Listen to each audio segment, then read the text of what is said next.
तो इसमें दो पार्टीज हैं, ए और बी। ए जो है वो ऑफरर है, ठीक है, the person who is making proposal, तो इसको हम प्रपोजर भी बोलेंगे।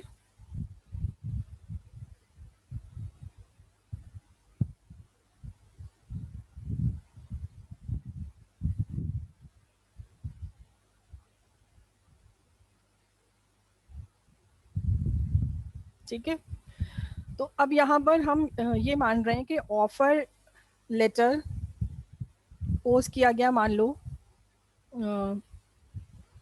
6 जुलाई को, ठीक है।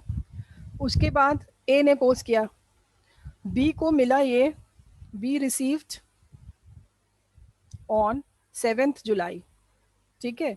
तो अब यहाँ पर जो ऑफर का कम्युनिकेशन है वो कब कंप्लीट हो रहा है, ऑन 7 जुलाई, ठीक है, when the letter containing offer reaches offeree. तो यहाँ पे बी जो है वो ऑफरी है, जिस पॉइंट से ये एक्सेप्ट कर लेंगे उस पॉइंट से ये एक्सेप्टर कहलाने लगेंगे, ठीक है। तो ये पहले ये ऑफरी कहलाएंगे और जब ये एक्सेप्ट कर लेंगे तो उस टाइम से हम इनको एक्सेप्टर कहेंगे।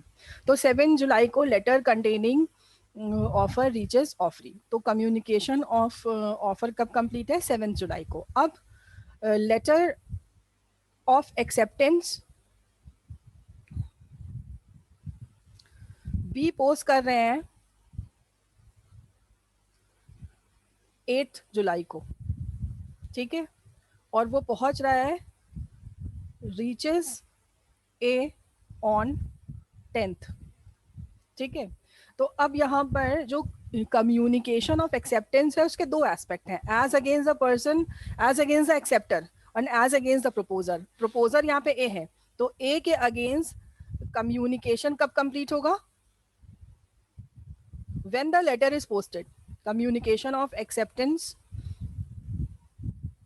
is complete, कब complete होगा, when the letter is posted, that is on 8th, ठीक है। और बी के अगेंस्ट कब कंप्लीट है, ऑन 10th, जब लेटर पहुंच जाए। तो इसका मतलब ये है कि मतलब 8 से ही ए जो है वो बाइंड हो जाएंगे कॉन्ट्रैक्ट से, लेकिन बी जो है वो कब से बाइंड होंगे इस कॉन्ट्रैक्ट से, 10th को, ठीक है। अब रिवोकेशन वाला पॉइंट, रिवोकेशन कौन क्या रिवोक कर सकता है, ए जो है वो अपना ऑफर रिवोक कर सकते हैं और बी अपना एक्सेप्टेंस रिवोक कर सकते हैं, ठीक है। लेकिन अब इससे रिलेटेड जो रूल है रिवोकेशन से, वो अलग से एक रूल आपको बताया गया है, रिवोकेशन ऑफ ऑफर या एक्सेप्टेंस। इससे रिलेटेड एक पॉइंट दे रखा है, time during which an offer और एक्सेप्टेंस कैन बी रिवोक्ड, ठीक है।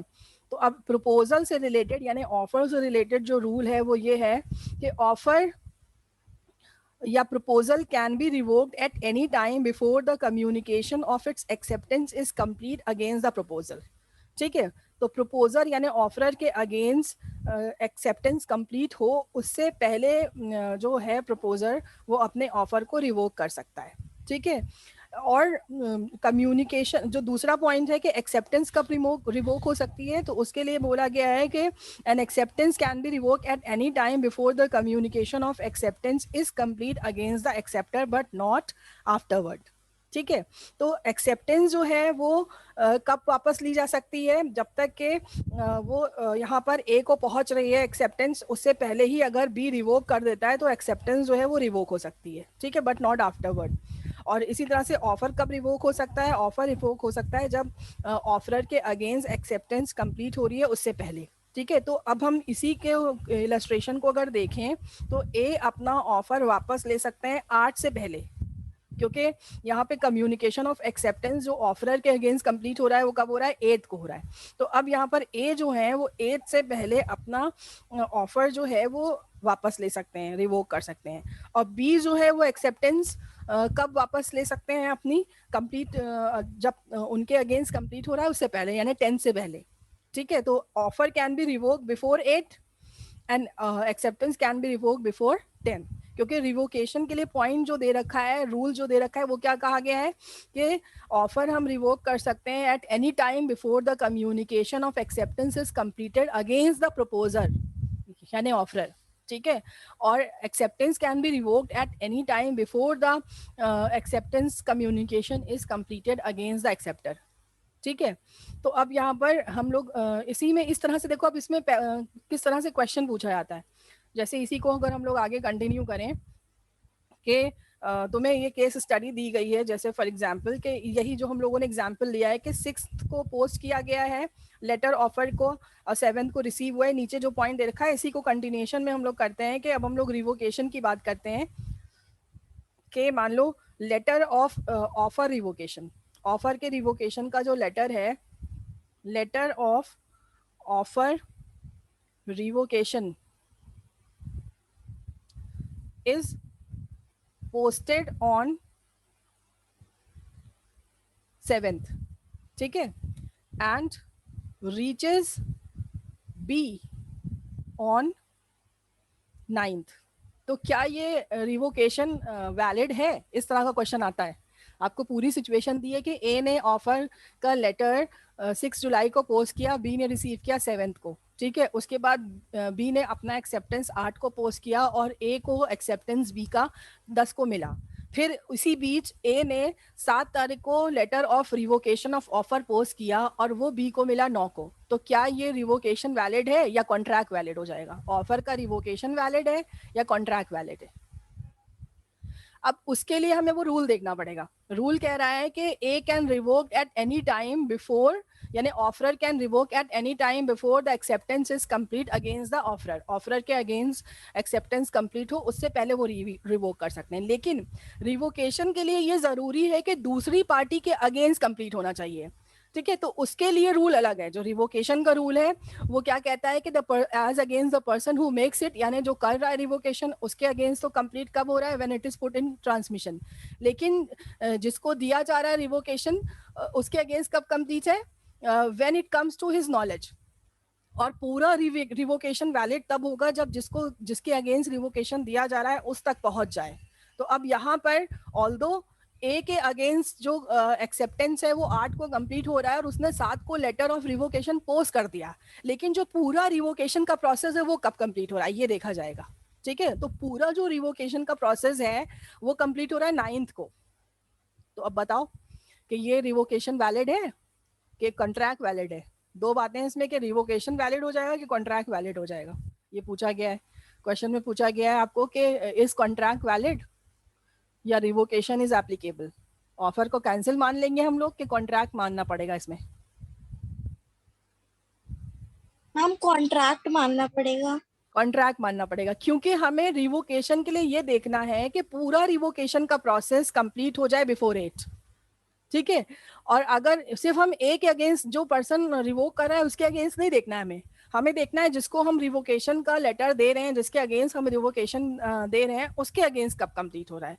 और रिवोकेशन के लिए जो टाइम लिमिट बताई गई है वो ये कहा गया है कि पूरा जो रिवोकेशन का प्रोसेस है वो कंप्लीट हो जाए before the acceptance is complete against the proposal.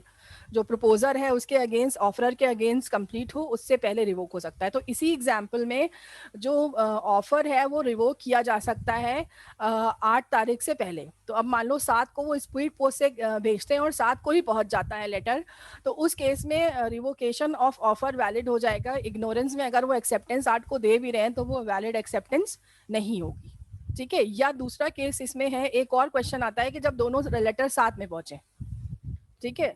यहाँ पर एक तो ये हो गया कि letter reaches B on 9th। दूसरा केस हो सकता है कि when the letter reaches, letter of revocation reaches B on 8th, ठीक है, 8th को पहुंच रहा है। तो अब यहाँ पे 8th को पहुंच रहा है, तो अगर उस यहाँ पर 8th को अगर पहुंच रहा है तो हम यही इफेक्टिव मानेंगे कि लेटर जो है वो रिवोकेशन ऑफ ऑफर ही माना जाएगा कि लेटर ऑफ रिवोकेशन जो है वो पहुंच गया, ठीक है। तो ये एक केस हो गया। अब दूसरा जो हम लोग देखेंगे वो हम लोग ये देखेंगे कि एक्सेप्टेंस का रिवोकेशन कब पॉसिबल है, ठीक है। एक्सेप्टेंस मतलब एक बार एक्सेप्टर ने, ऑफरी ने एक्सेप्टेंस दे दी लेकिन वो अपनी एक्सेप्टेंस भी वापस ले सकता है, लेकिन वो कब तक ले सकता है? जब तक उसके एक्सेप्टेंस उसके अगेंस्ट कंप्लीट हो रही है उससे पहले। तो अब इसी को जो एक्सेप्टेंस वाला पॉइंट है इसी को हम ऊपर कंटिन्यू कर रहे हैं, लेटर ऑफ एक्सेप्टेंस वाला पॉइंट हम लोग कंटिन्यू करते हैं। तो यहाँ पर लेटर ऑफ एक्सेप्टेंस जो है वो लेटर ऑफ एक्सेप्टेंस का रिवोकेशन, ठीक है। तो इसमें लेटर ऑफ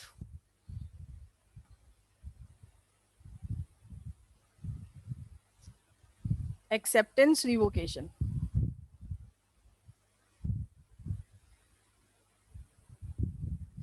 एक्सेप्टेंस का रिवोकेशन अगर पोस्ट किया गया है 9 को,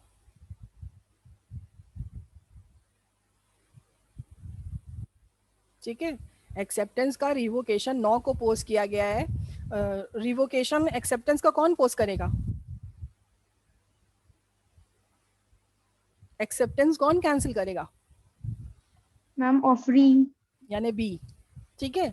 ऑफरी जो है वो एक्सेप्टेंस का रिवोकेशन कर सकता है, तो वो बी को पोस्ट करेगा, पोस्ट करेगा 9th को। तो letter of acceptance revocation is posted on 9th and reaches on से 11th, 11 को पहुंच रहा है, ठीक है। तो अब इस केस में ये फिर से क्वेश्चन होगा कि कॉन्ट्रैक्ट वैलिड है या एक्सेप्टेंस का रिवोकेशन वैलिड है। तो यहाँ पर हमें सेकेंड वाला पॉइंट देखना है कि जो एक्सेप्टेंस को रिवोक कर रहा है वो कब तक कर सकता है, जब तक उसके अगेंस्ट एक्सेप्टेंस कंप्लीट है, उससे पहले। लेकिन पॉइंट इंपॉर्टेंट ये है कि रिवोकेशन पूरा कंप्लीट हो जाना चाहिए, यानी पहुंचने तक का कंप्लीट हो जाए, तभी वो कंप्लीट माना जाएगा। तो लेटर ऑफ एक्सेप्टेंस का जो रिवोकेशन था, रिवोकेशन का जो लेटर था वो पोस्ट किया गया 9th को, लेकिन पहुंच रहा है 11th को। तो अब 11 जो है वो 10 के बाद है, तो यहाँ पर कॉन्ट्रैक्ट वैलिड है, ये एक्सेप्टेंस का रिवोकेशन वैलिड नहीं है, ठीक है। यही अगर लेटर जो पहुंचता वो 9 को ही पहुंच जाता, स्पीड पोस्ट से कर रहे हैं और 9 को पहुंच जाता, तो लेटर ऑफ रिवोकेशन कब पहुंच रहा है? एक्सेप्टेंस का रिवोकेशन जो है उसका लेटर 9th को पहुंच रहा है, ठीक है। और एक्सेप्टेंस का लेटर 10 को पहुंच रहा है। एक्सेप्टेंस का लेटर कब पहुंच रहा है? 10 को, ठीक है। तो अब यहाँ पे जो वैलिड होगा वो क्या होगा? रिवोकेशन वैलिड हो जाएगा। Contract will not come into existence, क्योंकि जो रिवोकेशन था एक्सेप्टेंस का वो कंप्लीट हो गया before the acceptance is complete against the offeree, ठीक है। ऑफरी के अगेंस्ट कंप्लीट हो उससे पहले ही रिवोकेशन कंप्लीट हो गया है, तो इसलिए यहाँ पर रिवोकेशन जो है वो एप्लीकेबल होगा। क्लियर है? इसको 2-3 एग्जाम्पल्स जब 2-3 बार पढ़ोगे तब और क्लियर होगी। स्टेप बाय स्टेप समझना इसको, ठीक है। कि पहले ऑफर जो है वो कब कंप्लीट हो रहा है, एक्सेप्टेंस कब कंप्लीट हो रहा है। एक्सेप्टेंस के कंप्लीशन के 2 एस्पेक्ट हैं, ठीक है।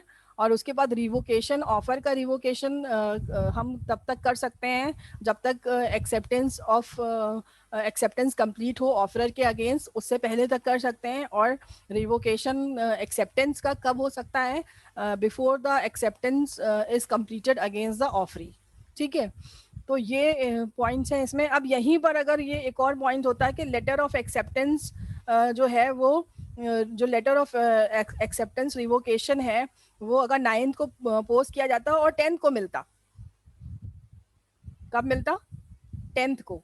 तो 10th को दोनों ही मिल रहे हैं, ठीक है। 10th को रिजेक्शन रिवोकेशन का भी लेटर मिल रहा है और साथ में एक्सेप्टेंस का भी लेटर मिल रहा है, जो पहले पोस्ट किया गया था। जो 8 को पोस्ट किया गया था वो भी 10 को मिला है, और जो 9 को पोस्ट किया गया है रिवोकेशन कैंसिलेशन का लेटर, वो भी 10 को मिला है।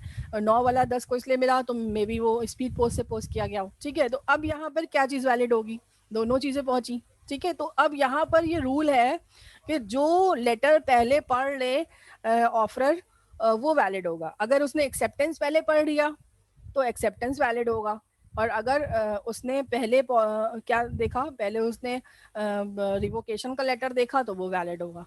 ये रूल है, ठीक है। जो चीज पहले देखेंगे वो वैलिड होगी, ठीक है। तो in case same day clash कर रहा है तो जो चीज पहले देखेंगे दैट विल बी वैलिड।